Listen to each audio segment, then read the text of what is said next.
Hello sparklies, welcome to day 3 of mastering 11। तो दिन की शुरुआत होती है सुबह के 6 बजे से एंड जैसे ही मैंने मॉर्निंग व्यू देखा था I was totally mesmerised at that point. Then I quickly got freshen up and took a shower.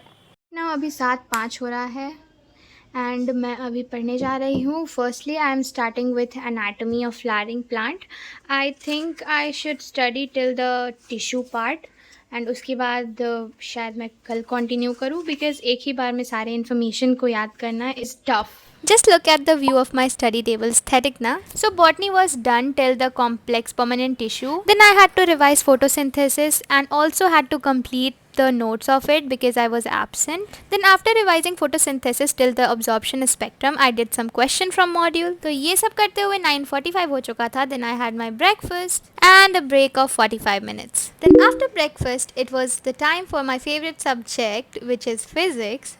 Not gonna lie, it's not my favorite subject. Let me know in the comments that what are your favorite subjects. And अगर आपने मेरे videos बहुत पहले से देखे हुए हैं तो you know कि मैंने NLM कितना time दिया NLM को and अभी जाके ये finally ये lecture complete हुआ है. Now I have to do the questions of it. Also friction का 4 घंटे का लेक्चर बचा हुआ है so there are lot to go. Then I slept for 1 hour because मेरा स्क्रीन टाइम बहुत ज़्यादा हो चुका था even though I was wearing blue rays glasses but screen time बहुत ही ज़्यादा था क्योंकि 3 से 4 घंटे का वो लेक्चर था. उसके बाद I had my lunch, enjoyed my lunch with the movie called Enola homes and it was the part 2 of the movie. मैंने part 1 देख लिया था and this was part 2. I really enjoyed this. After the lunch it was time for my study session 3 and again NLM का lecture बचा हुआ था थोड़ा सा तो मैंने उसे complete किया and it was finally over. Question करने हैं that I will be doing it tomorrow क्योंकि अभी मेरे अंदर इतनी ताकत नहीं है कि मैं दोबारा से अब फिजिक्स के क्वेश्चंस बनाऊँ क्योंकि मैं लेक्चर के बीच में बना रही थी तो फिर भी कल बनाना है मुझे. After the lecture was over, I came into my balcony and enjoyed this beautiful view. फिर शाम में मैंने अपने लिए चाय बना ली थी and enjoyed my tea with this beautiful song.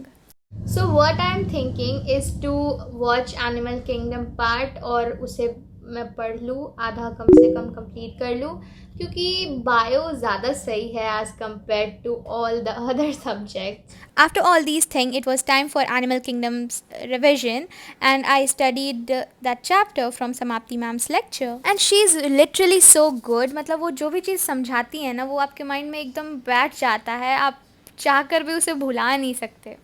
तो अभी फ़िलहाल मैं एनिमल किंगडम पढ़ रही थी एंड व्हाट आई थॉट कि थर्मोडाइनमिक्स को मैं आज नहीं पढ़ती हूँ क्योंकि थर्मोडाइनमिक्स अगर पढ़ी तो ऐसा लगेगा कि मैं बस ज़बरदस्ती का टास्क कंप्लीट कर रही हूँ, समझ में कुछ नहीं आ रहा है. मेरा फिज़िक्स का होमवर्क बचेगा which is of rotational chapter और उसे भी मुझे थोड़ा सा रिवाइज़ करना है क्योंकि लास्ट टाइम मुझे समझ में तो आ गया था सब कुछ मगर फिर भी होता है ना थोड़ा सा कहीं कहीं पे प्रॉब्लम आ रहा था तो वो करना है और साथ में होमवर्क करना है तो बस वो कर लेंगे क्योंकि अगर अभी मैं बस इसी होड़ में लगी रही कि मेरे को अपना टू डू लिस्ट कंप्लीट करना है तो आई डोंट थिंक सो कि मैं उतना ज़्यादा अच्छे से पढ़ पाऊँगी क्योंकि एट द एंड मेरा टास्क यही है कि मैं अच्छे से पढ़ूँ. So it was the last task to complete and that was rotational का मुझे क्वेश्चन करना था जो कि मुझे होमवर्क में मिला था. So finally मेरा सारा टास्क कंप्लीट हो चुका था क्योंकि बहुत ज़्यादा रात हो चुकी थी और अगले दिन मेरा कोचिंग भी था तो I slept at 11:22 and I was very happy कि मैंने 10 घंटे पढ़ा था and I was very productive. So that's it for today guys. We'll see you in the next video. Till then don't forget to like, share and subscribe to my channel. Bye.